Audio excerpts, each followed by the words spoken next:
The battle had raged for days. What remained of the Ark-Ran Defense Alliance's fleet was little more than a patchwork of damaged ships and shattered morale. The Zyrax Swarm, an ancient biomechanical collective that fed on the organic and inorganic alike, had swept through their sector with horrifying efficiency. Star systems fell like dominoes, their once thriving worlds reduced to barren husks within weeks. On the bridge of the ADA Resolute, Admiral Narain there stood at the epicenter of chaos.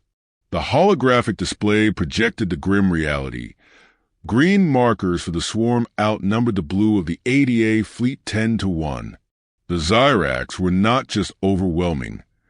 They were adaptable, each loss only fueling their ability to evolve.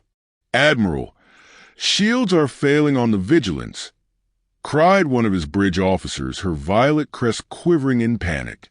"They won't last another pass." Thar's beak clicked in frustration. The Vigilance, a cruiser that had served loyally for decades, was one of their last heavy ships. "Order them to fall back and regroup," he barked. "But, sir, if they retreat, it will expose." Another officer interrupted, his voice sharp with dread. "Incoming transmission from the Zyrax. They're broadcasting on all frequencies."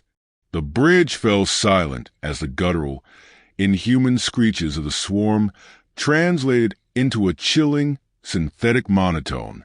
"Submit. You will be consumed.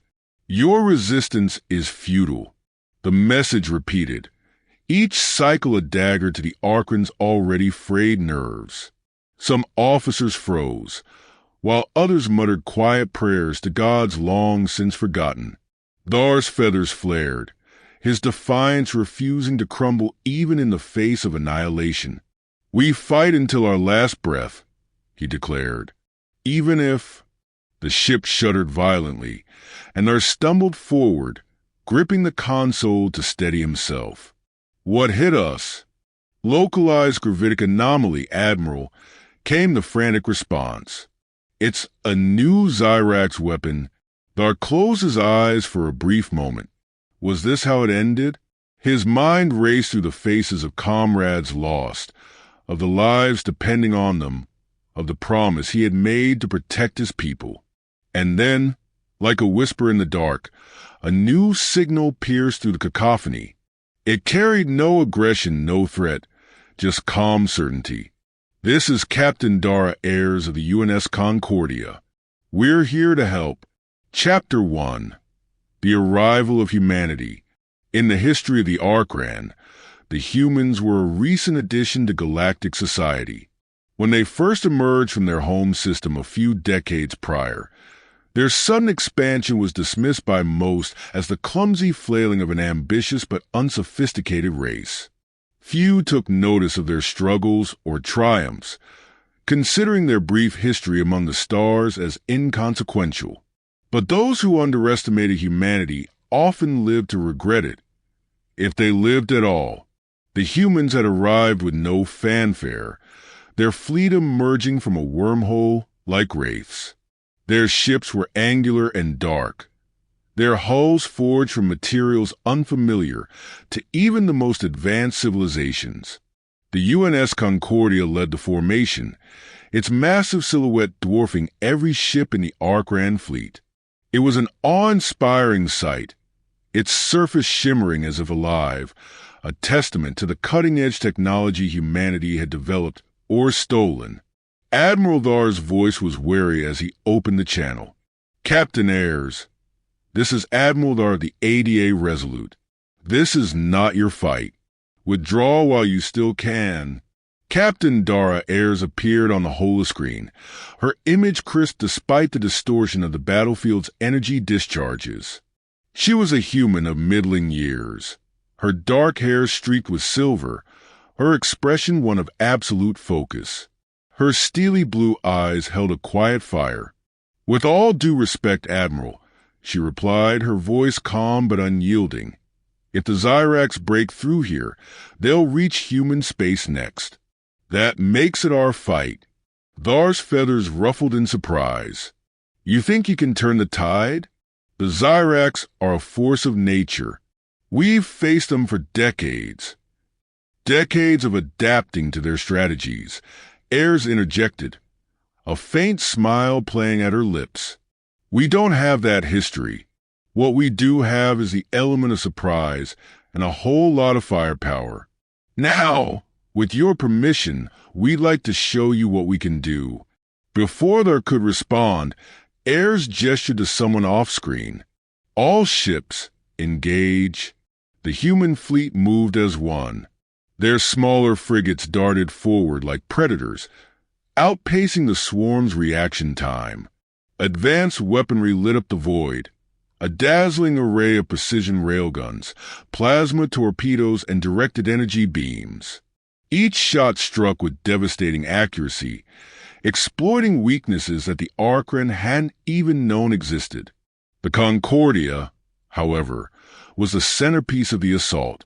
Its forward batteries unleashed coordinated volleys that obliterated entire squadrons of Zyrax vessels in seconds. Its weaponry wasn't just advanced.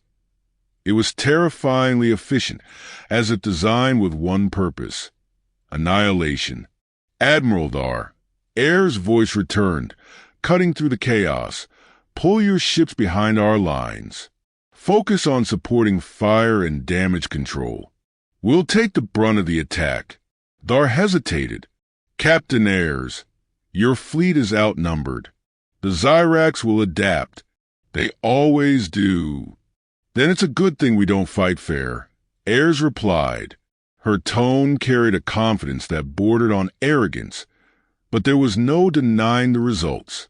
Already, the Zyrax were faltering, their advance slowing as they scrambled to respond to humanity's unpredictable tactics. One of Dar's officers turned to him, her voice a mix of awe and disbelief. Admiral, they're winning. Dar stared at the holo display, watching as the humans systematically dismantled the swarm's vanguard. For the first time in what felt like an eternity, hope stirred in his chest. Very well, Captain Ayers, he said, his voice steadying. The ADA fleet will follow your lead. Good, Ayers replied. Now let's show these bastards what happens when they underestimate humanity. As the humans pressed their assault, Dar couldn't help but marvel. Where others saw chaos, the humans found opportunity.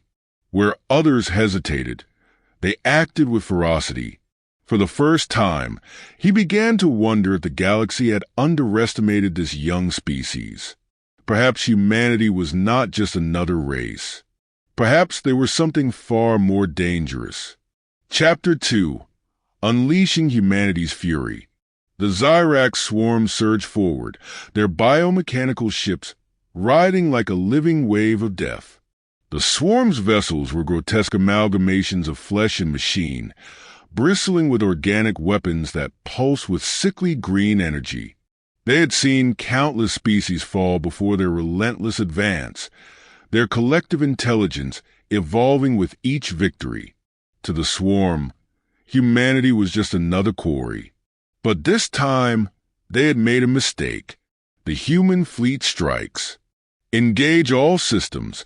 Captain Ayers commanded from the Concordia's bridge, her voice a calm anchor amidst the growing storm. Around her, the bridge crew moved with precision, their confidence unshaken. The human fleet sprang into coordinated action. Frigates and corvettes, small and agile, darted forward in tight formations. They wove through the chaos of battle like starlings in flight, their sleek hulls deflecting enemy fire with advanced energy shielding.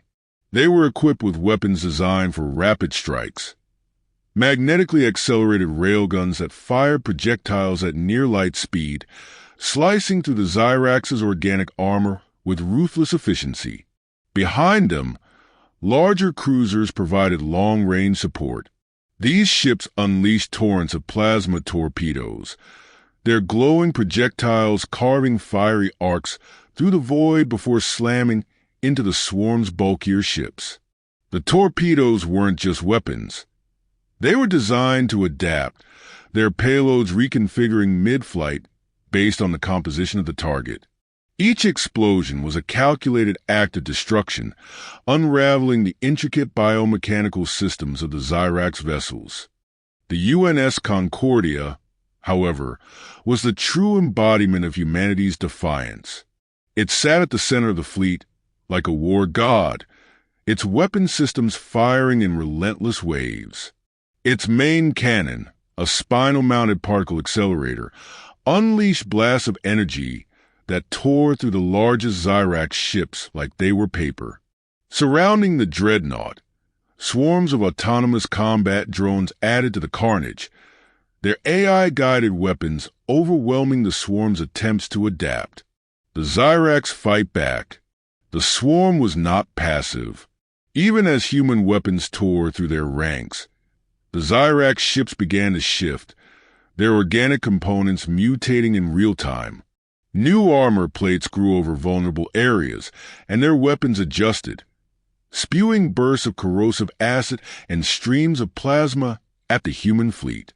Captain, they're evolving, Lieutenant Rios reported from the Concordia's tactical station. The young officer's hands flew over his console, tracking the changes with an intensity born of both fear and determination. Their forward ships are adapting to our plasma torpedoes. They'll neutralize them in less than 3 minutes. Then we'll give them something new to think about, Ayres replied without missing a beat. Launch Phase 2 protocols. A new wave of human ships entered the fray. These were experimental vessels, bristling with prototype technology that even the most advanced galactic powers had yet to develop. Some carried gravitic warheads, devices that created localized gravitational anomalies, crushing Zyrax ships into singularities of twisted metal and flesh. Others deployed EMP disruptors that disabled the swarm's biomechanical systems, leaving their ships vulnerable to human firepower. One particularly daring human corvette, the UNS Intrepid, dove straight into the heart of the swarm. Using its experimental grappling arms, it latched onto a massive Zyrax cruiser. With a burst of retro thrusters, it yanked the alien vessel into the line of fire of the Concordia's main cannon. The resulting blast obliterated both ships in a fiery inferno. Intrepid has been destroyed, Rios reported grimly, but Ayres only nodded. They knew the risk, she said softly, her voice carrying both respect and resolve. Their sacrifice won't be in vain. Send a transmission to their families. Make sure they know their loved ones were heroes. Adaptability versus instinct. The battle unfolded as a clash of philosophies. The Zyrax swarm operated on a hive-mind intelligence, their coordination nearly perfect but rigid, bound by the rules of their evolutionary programming. Humanity, by contrast, thrived on chaos. The humans didn't fight with sheer numbers or brute force.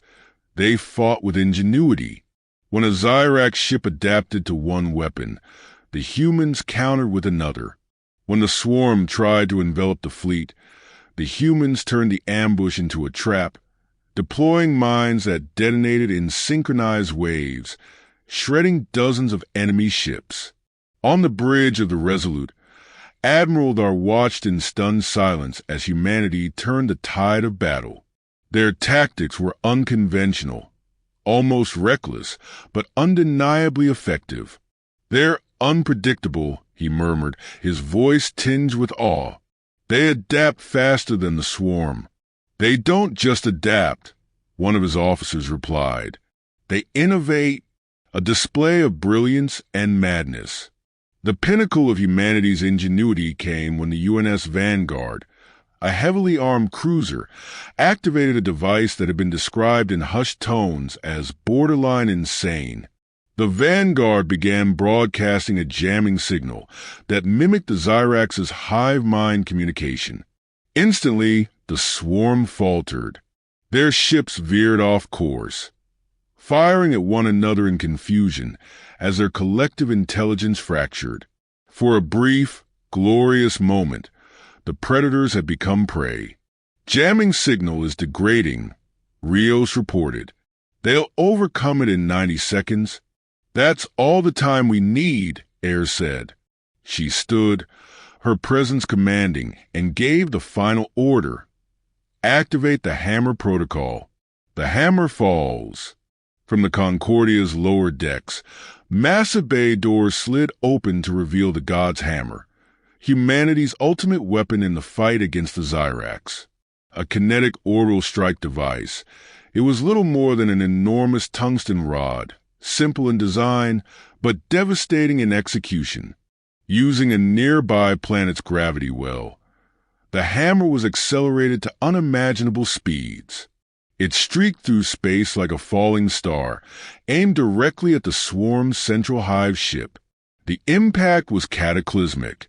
A brilliant white flash lit the void as the rod struck, the sheer force of its collision releasing more energy than 1,000 nuclear bombs. The swarm's central hive ship shattered, its fragments scattering into the dark. The Zyrax, now leaderless, faltered. Their ships ceased to move in unison, their once coordinated attack dissolving into chaos. Swarm is breaking formation, Rios reported, his voice tinged with disbelief. They're retreating. Cheers erupted on the Concordia's bridge, but Ayres remained composed. She stared at the tactical display, watching as the remnants of the swarm fled into the void. "This isn't over," she said softly. "They'll be back. But next time, they'll think twice before underestimating us." The humans had done the impossible. Where other species had faltered, they had not only survived but fought back with a ferocity and ingenuity that no one, not even the Zyrax, could have anticipated. Chapter 3. Turning the Tide. The Zyrax fleet fractured as their hive-mind communication disintegrated. The smaller, isolated ships began to drift aimlessly or turned on each other in confused fits of aggression, their once unified purpose shattered by the destruction of their central hive ship. On the ADA Resolute, Admiral Thar's bridge erupted in cheers. Officers who had resigned themselves to death only moments earlier now wept openly or embraced their comrades. The stoic Arcran leader, however, remained motionless, his eyes fixed on the tactical display. "Admiral," one of his officers exclaimed, "we're winning. The Zyrax are falling apart." "No," Thar said, his voice carrying a note of caution. "Not winning. Surviving, for now. We cannot assume the swarm is defeated. They always come back." His gaze shifted to the holoscreen, where Captain Ayres stood with her arms crossed, surveying her own bridge with practiced calm. "Captain Ayres," Thar said, addressing her directly, "your intervention was decisive. But I must know, what now? Do we pursue them or consolidate our position?" Ayres considered for a moment, her lips pressing into a thin line. "Admiral, we've dealt them a blow they won't forget. Chasing them now would stretch us too thin and risk playing into their hands. We hold our ground, regroup, and analyze everything we've learned. The Zyrax are cunning, but they're not invincible. This was proof." Thar nodded, though uncertainty lingered in his eyes. "You've shown us a new way to fight, Captain. We've been reactive for so long, simply trying to endure. Perhaps it's time we started thinking like you, aggressively, creatively." Ayres smiled faintly. "One step at a time, Admiral. Right now, let's get through the next few hours. We'll deal with tomorrow when it comes. The aftermath of war." Hours later, the combined human and Arcran fleets floated amid the wreckage of the battle. Debris from destroyed ships, both Zyrax and Allied, drifted in haunting silence, a stark reminder of the cost of survival. Human and Arcran recovery teams worked tirelessly to rescue survivors trapped in damaged ships. Medical frigates dispatched drones to ferry injured crew members to triage bays. The stench of burnt metal and scorched flesh clung to every survivor's memory, a visceral reminder of the fight. On the Concordia, Ayres convened her senior officers in the war room. A holographic map of the battlefield hovered over the central table, slowly rotating as data streamed in from salvage teams. "Status?" she asked, her voice steady but laced with exhaustion. 43% of our fleet sustained critical damage, Rios reported. "We've lost 8 ships entirely. Civilian casualties aboard the ADA fleet are estimated to be in the tens of thousands." He paused, grimacing. "And the Zyrax, their numbers are down, but they're not eradicated. Scanners show several ships retreating to deep space." Ayres frowned, her fingers drumming against the table. "And the Arcran fleet? Worse off than us," Rios admitted. "They've lost most of their heavy cruisers, but they've still got some operational fighters and carriers. Enough to stay in the fight, at least for now." Ayres sighed. "That's not good enough. If the swarm comes back before we've rebuilt..." She trailed off as the room fell silent. Everyone present knew the stakes. The Zyrax would regroup. They always did. And this time, they would adapt to everything humanity had just thrown at them. But Ayres wasn't one to dwell on fear. She straightened, her voice growing firm. "All right, listen up. This battle wasn't just about survival. It was a lesson. Every move the Zyrax made, every countermeasure they deployed, we analyze it, tear it apart, and make sure we're ready for the next engagement. Rios, I want full sensor logs from every ship transmitted to command. We're not just rebuilding, we're innovating." The officers nodded, their weariness fading under the weight of her determination. The beginning of an alliance. Admiral there arrived on the Concordia a few hours later, his form smaller, but no less imposing in the human ship's towering halls. Ayres met him in the observation deck, where the stars stretched out like an infinite ocean. Below them, the debris field still glimmered faintly in the light of a distant star. "Your crew fought well," Thar said, his tone grudgingly respectful.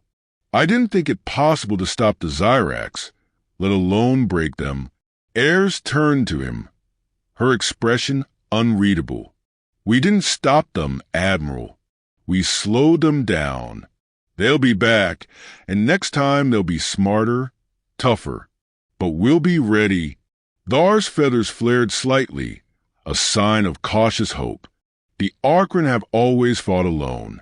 We believed it was our burden, that no one would come to our aid. Humanity has proven us wrong." He extended a clawed hand, an uncharacteristic gesture of respect among his people. "Perhaps it is time we learn to fight together." Ayres took his hand without hesitation, her grip firm. "Together, Admiral, we might stand a chance. But it won't be easy. Humanity has been underestimated before, and it's why we've survived. We'll teach you everything we know, but it will take work." Thar nodded. "Work we are willing to do. A new chapter." As the Arcran and human fleets began their long journey towards safety, whispers of the battle spread across the galaxy. The Zyrax, long thought unstoppable, had been defeated. Not by overwhelming power, but by the audacity and ingenuity of an unassuming species. In the months that followed, the alliance between humanity and the Arcran deepened. The humans shared their technology, their tactics, and most importantly, their philosophy, that even in the face of impossible odds, innovation and determination could turn the tide. The galaxy watched as a new coalition began to form. What had started as a desperate defense was becoming something far greater, a united front against the darkness. And the Zyrax? They retreated into the void, licking their wounds and evolving in silence. They would return, but the next time, they would face not one fractured fleet, but a coalition forged in fire. Humanity had proven one thing beyond doubt. They were not prey. They were the storm. Chapter 4. The Seeds of Unity. The victory at the Okari system marked a turning point, not just in the war against the Zyrax swarm, but in the political landscape of the galaxy. What began as an act of desperation became a rallying cry for unity. News of the humans' intervention spread rapidly, sparking debates and discussions in every corner of the known universe. The Galactic Council reacts. Far across the galaxy, in the neutral zone of Archet Prime, the Galactic Council convened in an emergency session. Representatives from dozens of species filled the chamber, their voices clashing in heated arguments. The hollow image of Captain Dara Ayres loomed over the central dais, paused mid-battle command. The footage of humanity's triumph over the Zyrax had been analyzed repeatedly. The brilliance of their tactics and the sheer audacity of the Hammer Protocol, leaving even the most skeptical species in stunned silence. "This is reckless," boomed Chancellor Verne, a towering Orsha delegate with scales that glimmered in the chamber's light. His kind had long opposed humanity's rapid expansion. Their methods may have worked this time, but the Zyrax will adapt, as they always do. And when they return, humanity's chaos will not save us. Ambassador Lyric, a lithe representative of the Akrani Consortium, leaned forward, her four glowing eyes narrowing. "Chaos is precisely what saved the Arkran fleet," she countered. "The swarm thrives on predictability. Humanity's unpredictability disrupted their coordination. We must acknowledge their contribution." A third voice cut through the din, belonging to Representative Torin, the first human ever allowed in the council chamber. His tailored suit and composed demeanor masked the fire burning within. "Humanity has no illusions about the Zyrax," he said, his voice calm yet firm. "We know they'll come back stronger. But we've proven that they can be defeated. We're not asking for praise or recognition. We're asking for collaboration. Alone, none of US can withstand the swarm. Together, we can drive them back for good." The chamber quieted for a moment, the weight of his words settling over the assembly. The council had seen countless species fall to the Zyrax over millennia, their cries for help unanswered. Yet here was humanity, a species barely a century into its spacefaring age, offering not just hope but a plan. The Arkran transform. While the Galactic Council deliberated, the Arkran underwent their own transformation. For centuries, their militaristic culture had thrived on isolation, their strategies rooted in rigid traditions and stoic endurance. But their defeatism had been shattered by humanity's defiance. In the sprawling city ship Acheris Prime, Admiral Thar addressed his people. Broadcasts carried his image to every colony, his powerful voice echoing through homes and marketplaces alike. "Our survival was not by our strength alone," he declared. "Humanity fought beside us, not as saviors, but as allies. They showed us a path forward, not of endurance, but of ingenuity. We will honor their sacrifice by learning from them, and together, we will rise stronger." The Arkran began to adapt, integrating human tactics into their training regimens. Military academies revised centuries-old doctrines, encouraging creativity and initiative among their officers. Engineers worked alongside humans to retrofit Arkran ships with advanced weaponry and shielding. The Zyrax lurking in the shadows, deep in uncharted space, the remnants of the Zyrax swarm regrouped. Within the writhing mass of biomechanical vessels, a new hive mind began to coalesce. The destruction of their central hive ship had been a crippling blow, but the Zyrax were evolving. Their response to humanity was swift and horrifying. Massive factories, built from the consumed remains of conquered worlds, churned out new ships. These vessels were tougher, faster, and equipped with countermeasures designed specifically to neutralize the human fleet's tactics. In the depths of the swarm's largest vessel, a glowing intelligence pulsed, a collective consciousness that burned with a single directive: adapt, overcome, consume. The next invasion would not be a mindless assault. It would be a calculated strike against humanity and its allies. Humanity's call to arms. Back on Earth, Captain Dara Ayres stood before a crowd of thousands at the United Nations Space Command headquarters in Geneva. The human fleet had returned to cheers and celebrations, but Ayres knew the battle was far from over. "We are not the saviors of the galaxy," she began, her voice carrying over the crowd. "We are its partners. The Zyrax will return, stronger than ever. But now, we are not alone. The Arcrans stand with us. Other species will join us, not out of obligation, but because they understand what's at stake." Her gaze swept across the gathered faces, her words carrying the weight of humanity's resolve. "We've been underestimated before, and we'll be underestimated again. That's fine. Let them think we're weak. Let them think we're reckless. Because when the swarm returns, we won't just survive. We'll show them what it means to fight as one galaxy, united." The crowd erupted in applause, their cheers echoing through the hall and beyond. Humanity's message was clear. They were no longer just participants in galactic affairs. They were leaders.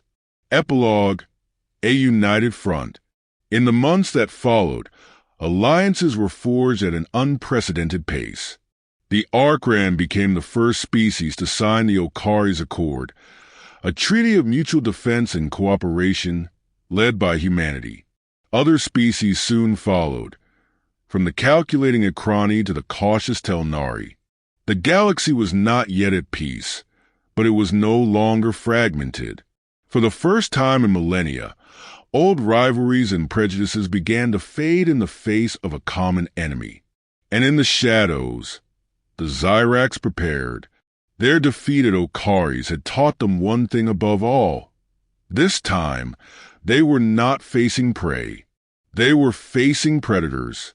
As the stars turned and the galaxy prepared for war, one truth rang clear. Humanity had changed the rules of the game, and the galaxy would never be the same.